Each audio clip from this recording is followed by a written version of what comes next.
gargaara adda bilisummaa uummata Oromoo ture. Achitti illee jechuudha abbaan kiyya abbaa gandaa ture. Ibraahim halkan manaa baasanii ji'a hidhanii sababa takkaan malitti kana fincilchuu warra mootummaa kana fincilchuu warra baadurraa warra bilchiginaa diiguu warra baadurraa yaada jaamuun jechuudha. Abbaa kiyya manaa fuudhanii haalan taa'anii ajjeesan jechuudha. Itoophiyaa tana keessa yoo hojjibdee malee dirqama mootummaa biyya bulchaa jiru yoo afaaniin deeggarate malee hin bultu. Anillee nati amata 5 akkana naannoo Somaaliyaa keessa ture. Ijoollee Oromoo warra Saudi Arabiyaa jiranii fi akkasumallee adda ta'ii baadaa fi akkasumallee biyya rabbi irratti hasalbisu Hacaaluu Hundeessaa fa'aa ijaaree jechuudha. Naannan manni chiritti illee rabbi na kaasee jecha tokko dubbadde.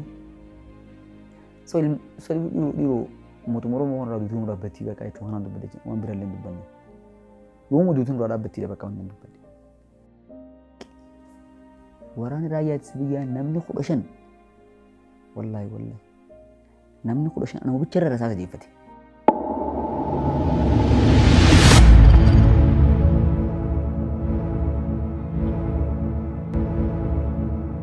Maqaan kiyya Musxafaa Ibrahim Muhammadin jedhama.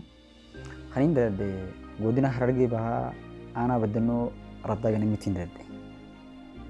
Achirraa immoo bara 1996 keessa gaafa mootummaan naannoo Oromiyaadhaa obbo Junaayid Saddootu warra keenya Arabii kana galan alaa gonjaalaa bakka jedhamu jechuudha. Anillee nati amata 5 akkana naannoo Somaaliyaa keessa ture. Sanaan booddee naannoo Somaaliyaa jijjiigan ture. Achirraa kee bara 2010 gaafa uummanni Oromootii fi uummanni Somaaliyaa akkasitti wanni ta'uu sana achirraa buqqee qaamni ammarreessaa keessa ture. Achirraa kee anillee gara bishaan gurraachaa qubadee ture. Shaashamannee godina Arsii lixaa jechuudha. Siikee immoo haalli jireenyaa sinaa mijaa'uu dinnaan. Mana nuti maqaa keessa gallu sana uummata Oromootii fi ammaan saayitiin hin jiru sana gandaa Lammii Media jedhama. Gandii Lammii Media sana immoo cinaa tokko ijoollee Oromoo warra Saudi Arabiyaa jiranii fi akkasumallee adda ta'ii baadaa fi akkasumallee biyya rabbi irratti hasalbisu Hacaaluu Hundeessaa fa'aa ijaaree jechuudha. Naannan manneen sanaa jechuudha. Hacaaluu Hundeessaa illee amma dhiifamallee naa godhe gaafa dura dheenyee qubannu Ramadaana guyyaa 3 naannoo Shaashamannee qubanne. Ramadaana guyyaa 3 san keessatti gaafa Iida soomanaa jechuudha. Gara sangaa 10 qopheessee fide beektaa mucaan sun gara sangaa 10 takkaa qopheessee fide. Achi kee dhufellee nu wajjin oolee isaa fi Ajjeesan faan nu bira oolanii haanii galanii jechuudha. Siikee ani immoo haasaa xiyyaarratti si deebi'a. Warri keenya akkasii bara 1996 keessa aanaa Qondaalaa qootan jechuudha godina Wallaggaa lixaa. Sumaa kennaan yeroo ammaan tana keessatti haala foonnee sanaan abbaan kiyya namni isaa dabree jira. Abbaan kiyya akkuma beekamutti durillee gargaara adda bilisummaa uummata Oromoo ture. Achitti illee jechuudha abbaan kiyya abbaa gandaa ture. Abbaa gandisanii jechuudha waan bara gandisanii. Abbaa shanee gargaartawan jedhamuun mana halkan baasanii ji'a hidhamee be. Ibraahim jedhama abbaan kiyya. Halkan mana baasanii ji'a hidhanii sababa takkaan malitti kun jechuudha mootummaan baruma 2012 kana maras kun kana keessa kaniin siimaa jiru jechuudha taa'ee. Achirraa kee sababa kan namas guyyaa boodallee shakkiidhaan ammallee uummata adda bilisummaa uummata Oromooti shiftaadha gargaaraa jirta. Riphisee lolaa gargaaraa jirti mootummaa kana fincilchuu warra mootummaa kana fincilchuu warra baadurraa warra bilchiginaa diiguu warra baadurraa yaada jaamuun jechuudha. Abbaa kiyya manaa fuudhanii haalan taa'anii ajjeesan jechuudha. Achii kee anillee egaa akkuma quraana keenya keessatti dubbatu beektaa rabbiin eega isaatii waqad rabbuka allaa ta'uudu illaa yahuu liwaalidiina hasanaa jedhi haqaadha abbaa kana rabbiin fittaansee dubbatee jira. Eegana gabbartanii booda dirqamni kan eenyuti haadha abbaatee jechuudha akka amantaatti. Waan kana ta'eef illee kee gara Wallaggaa deeme gaafa gara Wallaggaa deemuuti isarraa dhuftee maaliif dhufte waan jedhamu jechuudha. Mootummaan biyyattii bulchaa jiru maaliif dhufte eessarraa dhufte akkam dhufte mattaaqaa fiti. Mattaaqaan hin qabu mattaaqaa baqattootaati. Maaliif dhufte abbaan kee du'oo si du'olchuu danda'e yaada jaamu jechuudha. Anillee nanka tokko hidhamee ture beektaa. Hidhaa san keessatti illee waa hedduu dhiirtii jechuudha. Waa hedduu garaan dhiiraa waa hunda baata malee shintifiitii bichaan baatu yookaan garaan dhiiraa waa hedduu obsuu danda'a beektaa. Achumaa kee achi keessatti illee shorokkuun na qunnamte. Isatti waan qabullee gurguradhee mobaayiliin harkaa qabullee manidhaa keessa gurguradhee eegaan achi jechuudha. Bakka as ga'ee jechuudha magaalaa Finfinneedhaa jechuudha. Akkasitti wallaahi obboleessa kiyyaa dhuguma rabbii sanitti yoo achi deebine haalli ammaan tana Wallagga keessa deemaa jiru haalaan yaaddeessaadha. Haalaan ilmi Oromoo akkatti gabbee jiraatu dhabee akkatti jechuudha facaafatee waan facaafate akkatti haramatu dhabee yeroo ammaan tana jechuudha yeroo silaa namni qamadiidhaa fi wanni fa'aa jala haarammachaa jiru jechuudha. Amma godina Qeellama Wallaggaatii fi godina Wallaggaa lixaa keessatti halkan sa'a 12 keenyaa gadi hin baatu. Yoo gabbaate hiraata abaa'oo shaniidhaaf geessisa deemtaadhaani hiraata ibiddaa taataa jechuudha yookaan hiraata rasaasaa taata. Maal kun maaltu kana nama godhe? Oromummaa dabar. Oromummaan tun qooyi maaliif Itoophiyaa tana keessa lammii lammaffaa taatee maaliif ilaalamti? Dhiifamallee naa godhe. Ani akka mataa kiyyaatti amma afaan afuriin danda'a. Garuu afaan afur kan dandeessu keessa illee Itoophiyaa tana keessatti biyya Itoophiyaa jedhamu tana keessatti Oromoo lammii lammaffaati malee lammii Itoophiyaa jedhanii qishollee shakkiin qaba beektaa. Maalirraa kana ta'e beektaa? Dhiifama naa godhii bara 2010 keessa gaafa naannoo Somaalirraa buqqaan achitti sidee baasaa kiyyatti. Magaalaa Jijjigaa keessa wati qaatee beerasabiin Itoophiyaa kana keessa jira jechuudha. Tan magaalaa Jijjigaa keessa jiran jirtu. Garuu gaafa sana uummanni Oromoo bichaan baandiraa takka jalatti baandiraa Itoophiyaa yookaan immoo uummanni Itoophiyaa baandiraa teenya jee baandiraa takka jalatti naannoo naa jiraattu malee Itoophiyaan takkumaa walitti qabna. Beera sabii 84 keessaa sabni tokko bichaan ajjechaan irra gaggeeffamte nama kaamii barreessaatiin ture gaafa obboleessa keenya Raayyaa Abbaa Machaa makiinaa ambulaansiidhaa fi ganama sa'a 12 irra dhufee kan ilaalu ani Raayyaa ziyaaree ture beektaa achittillee maaliif gaafa sanis Oromoo matanaatu biyya Itoophiyaa tana keessatti lammii lammaffaati. Gaafa bara 2013 jechuudha. Arrallee mi'eef gaafa pirezidaantiin mootummaa naannoo Oromiyaa obbo Lammaa Magarsaadha aangoo dabarsee Dr. Abiyyi Ahmediif kennu dhugaa waan addunyaa irra hin jirre gochisuun ni beektaa. Achi as deebi'ee garuu arra namni hoodha jee biddeena sii kanne namni hoodha jee biddeena sii kanne irraan tana jechuudha hidhaa dhaabbataa hidhamee jiran beektaa. Arra Lammaa Magarsaadhaa hidha jira. Tokko kan biyyattii tana waan wayyaaneen hin dalaydee jijjiirama kana fidee beektaa. Lammaa Magarsaatii fi obboleessa keenya Jowaar Mahaammad arra Jowaar Mahaammad hidha jira. Baqqalaa Garbaa hidha jira. Hamzaa Boronaa hidha jira. Maali? Garuu immoo ka aangoo qabatee aangoo irra taa'aa jiru eenyu beektaa? Maqaaf Oromoo. Ammoo Oromoon du'aa jira. Waan ajaa'ibsitu. Ni gaafa artistii Haacaaluu Hundeessaa du'e achi ture beektaa.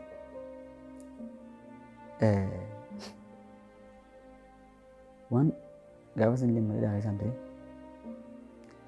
waa hedduun nama dhaga'ama.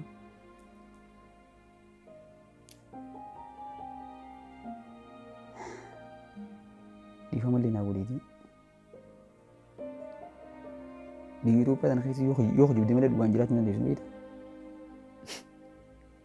Itoophiyaa kana keessa yoo hojjibdee malee dirqama mootummaa biyya bulchaa jiru yoo afaan hin deeggarate malee hin bultu. Ani waan irratti hin qabamne beektaa gaafa sana. Maaliif Wallagga maaliif dhuftee eenyu deeggaruu dhuftee roon itti qabamu. Ani Abbaa shanii deeggaruu fi osoo hin ta'in gadaan Oromootu shanan beektaati. Udaan Oromoon jala seeratu matees shanii. Tahee garuu wanni waan kan hunda nama ejjisan beektaa. Dubbiillee istillee reesuuti. Mootummaan biyya bulchaa jiru kun waa lama ofirraa sodaati. Wanni uummata Oromoo irratti harkaan fudhachaa jiruuf. Yoo barbaadu kun amma gabbeen maal irraa sana dha'u anduu illee sodaadhu. Maaliif gaafa qaamni ammarreesaa keessa jirullee dhukaasni guyyaa gugsa dimuu rabbaname. Qaamni ammarreesaa keessa jechuudha. Guyyaa booda ifumaa makiinaa fidanii mooronuun dhaqanii makiinaa raashina Somaaliitiin deemtu jechuudha. Makiinaa gubaa ta'uutti isaanuma gubee deebitanii makiinaa raashinaan deemtu gubdan jechuudhaan dhukaasni rabbananii dhukaasni isaa jaaf cina baname guyyaa isaa sagaleef cina nurraa dhaabbate. Du'aa sun sodaadhu. Mootummaan biyya bulchaa jiru kun maaliif beektaa? Uummata Oromoo kana maaliif beektaa kan oolaa jiran beektaati? Waa lamaa jira. Waa lamaan jiru kana keessa tokko yoo uummanni adda bilisummaa uummata Oromoo kan dhufee aangoo qabatu ta'e dhiiga ilmaan Oromoo kan isaan jechuudha wayyaanee wajjin nama 27 dhiiga ilmaan Oromoo nyaachaa turan dhiiga ilmaan Oromoo dhugaa turan san jechuudha. Uummanni Oromoo nu gaafata mana hidhaa qilleenxootii fi hidhaa qaallitti kan nuti ijaarree lafaa qabnu kana nu guutaa nutu seenaa waan jaamuu beektaa sodaa qabani. Ammoo deebiiti wanni isaan hooggantoota siyaasaa hundeen dhagguuranii ana malee kan biyya bulchaa jiru jiru ana wanni maan tana mootummaan biyya bulchaa jiru uummata Oromoonni wanta godhaa jiruuf tokko sodaan kana mootummaa wanni qabu. Yoo karaa dimokiraasii filannootiin uummanni Oromoo kan mootee ani maaliin ta'a? Wanni isaa eega kuftee booda gumaa dhiiga ilmaan Oromoo kan dabree san gartee miti san na gaafatanidha. Malee jaalalaan gootii ishii miti. Ani akkiin itti dhagee gaafa sana abbaan kee du'een hin dhageenye Rabbi rahmataa godhuuf abbaan kiyya nama lama qofa qaba anaa fi tokko qofa qaba. Inni hangafaan kiyya. Inni ammoo Harar jira jechuudha magaalaa Harar. Ani ka'eetiin fayyaa dhabuu isaa hin dhageenye dheedoo isaan dhageenye. Maaliif abbaa kiyyaan haalaan hin jaaladha. Wanni akkas na dho'isaniif fayyaa dhabisaa qofoon hin himaniif yoo hin dhagee garuu ilmi namaa tokkollee du'a kan hin dhabne jiru namoonni du'a. Tahee gaafa ana seeqee dhaqu abbaa kiyya kadu'ee taaziyaa ta'anii taaziyaa bobbaan ittiin dhaqe. Achumaan hin baqqaa waan hin godhu wallaalee garuu ummaan tiyya achi jirti. Ijoollee elaa qabdi. Achi jirti ummaan tiyya. Dhugaan kee dhaqu anaa dhaqee torbaan lama taaziyaallee anaan dhufnaan kaa uummanni haaran na bira jechaanii wajjin taaziyaa jetteenye gadda jetteenye jechuudha. Uummanni gaafa kee deemanii torbaan lama gaafaan ta'u milishaan gandaa dhufe. Yoo isarraa dhuftee nama milishaan gandaa kan isin nama bakka bakka biraatiin miti mootummaa Harargeedhaa mootummaan Yuunaayitid Isteetsi fuudhee cuquusee walirratti nama jaaranii milishaa isaanuma keessaa shummatanii Saanuma keessaa wanti jira akka gandattee jechuudha. Eessarraa dhuftee naan jedhee Harreerraa dhufee hin jeeni maaliif dhuftee naan jedhee abbaa kiyyaa dhageetiin dhufee hin jeeni jiratti duuba abbaa keetii dhageessee duuba ammoo hin deebitu naan jedhe jechuun hin deebi'aasi ammoo kamummaati akkana dhiisee hin deebi'u hin jeeni jiratti illee rabbi na kaasee jecha tokko dubbadde jechumaan dubbadde sanaaf jechuudha. Dhiiroo mootummaa Oromoo kanarraa duutuu nu dhaabbattii bakka jechuun kanaan dubbadde waan biraallee hin dubbanne yoomuu duutuu nurraa dhaabbattiidha bakka waan hin dubbadde. Aduu akkasirraa dhaabbattu feetaa hinaan jee kanaan jee kun beekaddu milishaadha. Abdurrahmaan Mahammad Jaaniini maqaa isaallee wanaatu beekte jechuudha. Duutii hoomuu nurraa dhaabbattii hin jenne. Duutii gaafni siin sirraa dhaabbattu gaafa qiyaamaan taatee naan jedhe afaan isaatiin garuu illee ilma Harargee baati akkana naan jechuun jechuudha. Oromoo jechuudha afaan Oromoo dubbata wanni akkana naan jechuun. Aboo Inshaallah ta'ala waggaa dukkantii ammaatti macarrashaa irraa ifa bareedaa dhufaan jenna. Nagana achirraa ka'ee achitti illee xiqqoo wanni eeguudhaan firraachii ka'ee deeme. Ammoo manti afaan akkitti jiran ati haalli jiruudha amma bakka alimi namaa numa jiraataaf jiraatan. Fakkeenyaaf waan qabdu dalagachuu hin dandeessu sodaa mootummaatii jechuudha. Yoo akka carraa taatee magaalaa dhaqxee magaalaatti adeemsa diite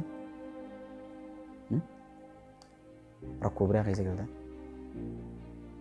Haalli ammaan tana Wallagga keessa deemaa jiru waan haalaan ajaa'ibaati jechuudha. Mootummaanis waan inni jechaa jiru yoo namni gabbee jechuudha. Ani magaafa tokko waan ajaa'ibistu haardii silkii guuttadheetiin haadha mana kiyya irratti bilbile jee ani beektaa bakkittuun akkana mana barumsaa nu oolchi jira mana keenyaa jechuudha. Haardii guuttadhee rabbii uummata qashuna baasimee waan ajaa'ibistu anummaa nu bareedaa tarasaa isaatiin hafe. Ani makalaakiyaa taa'uun harkaa waraana raayyaa ittisa biyyaa jechuudha. Laakiin ammoo dilana dubbii nammaatti hin seene beektaa. Haardii guuttadhee niitoorkiin hin jiru beektaa. Banda keenya niitoorkiin hin jiru bakka niitoorkii takkaa tokko nama mana barumsaa kanaa jira. Achitti dubbisuudhaaf dhaqe.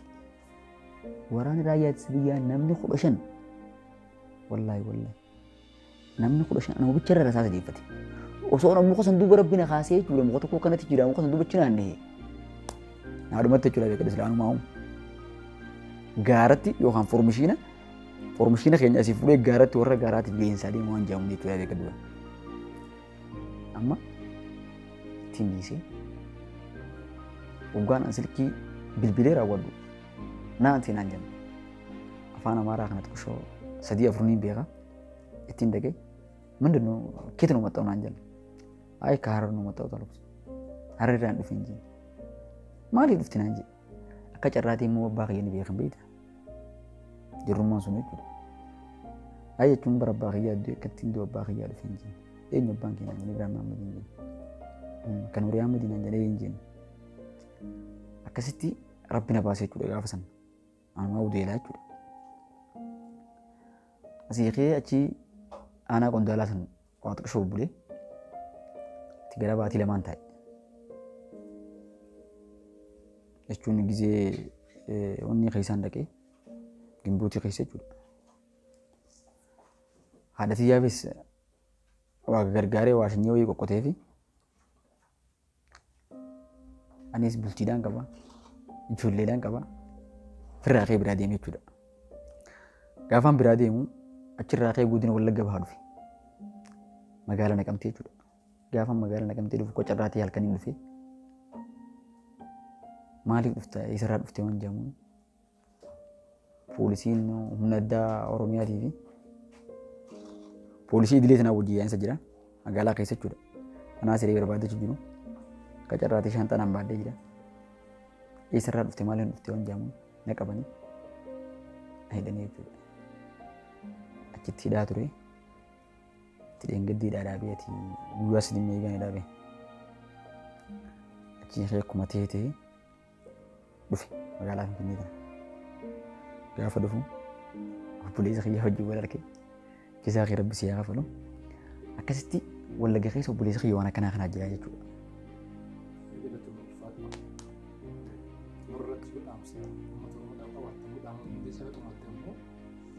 Dhaamsa ni qaba. Dhaamsa gurguddaadhaan qaba uummata Oromootiif. Dhaamsi gurguddaan uummata Oromoodhaallee biyya keetii mata wallaalaadha. Akka wallaalummaa kiyyaatti dhaamsiin uummata Oromootiif qabu maal seetanii beektaa? Rabbiin maal jedhee beektaa quraana keetti? Laa taqnatu min rahmatillahi beektaa. Rabbiin rahmata kiyya garaa muratinaa jedhee beektaa? Rahmata Rabbi garaa murachuu hin qabnu. Ammoo deebinee maaltu qabna beektaa uummata Oromootii wajjin? Osoo Amaara hin jenne, osoo ati kiristaana hin jenne, kiristinaan amantaa isaati. Musliimoon fakkeenyaaf musliimoti. Musliimummaan amantaa biyya kiristinaan isaati. Garuu wanni walitti qabna maal ta'e beektaa? Dhiigaa fi lafee walitti qabna uummata Oromootii. Akkuma guututti jechuudha. Kiristaanaas ta'e, Islaamaas ta'e. Ani dhaamsiin uummata Oromootii qabu osoo sabaa wal qooduu hin ta'in, osoo amantaa wal qooduu hin ta'in rakkoon irraan tanaatu ni dabarti ni beektaa? Ni turtii hanqamtu turtullee numa dabarti. Haanni yoo qallattillee dhugaa yoo qallattillee hin cittu jetti Oromoon. Abadan haanni Oromootis hin citu. Ni qallata malee. Dukkana arraan tanaa tanaa jettanii uummata Oromoo yaa obboleeyyan kiyya. Alagaadhaafis waliin kan hin dhaabu. Uummanni Oromoo haangoo keessa haangoo qabdanis hatta milishaa gandarraa qabee poolisii addaa Oromiyaa tan jedhan poolisii addaa Oromiyaa irraati makalaakiyaadhaa ji hojjettoota biiroo ji biddeen irraan tanaati jettanii obboleeyyan keessatti taphatanaadha. Dhaamsiin handaamuuf obboleeyyan kiyyaaf galatoomii obboleessa keessa.